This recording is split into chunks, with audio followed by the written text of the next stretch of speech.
আজ বানালাম মুচমুচে মুখরোচক নিমকি।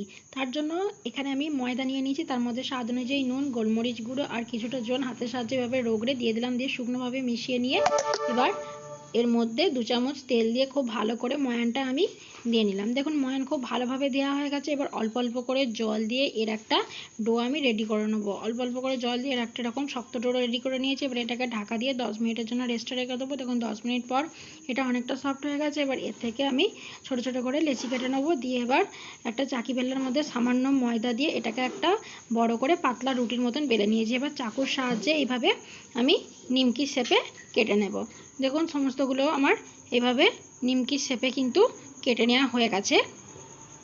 এবার এধারে একটা কড়াইয়ের মধ্যে বেশ খানিকটা আমি সাদা তেল গরম করে নিয়েছি। এবার কেটে রাখা নিমকিগুলো এর মধ্যে দিয়ে ভালো করে লাল লাল করে ভেজে নিচ্ছি। এইভাবে সমস্তগুলোকেই আমি কিন্তু ভেজে নেবো। তাহলেই তৈরি হয়ে যাবে নিমকি। ভালো লাগলে লাইক করে চ্যানেলটাকে সাবস্ক্রাইব করে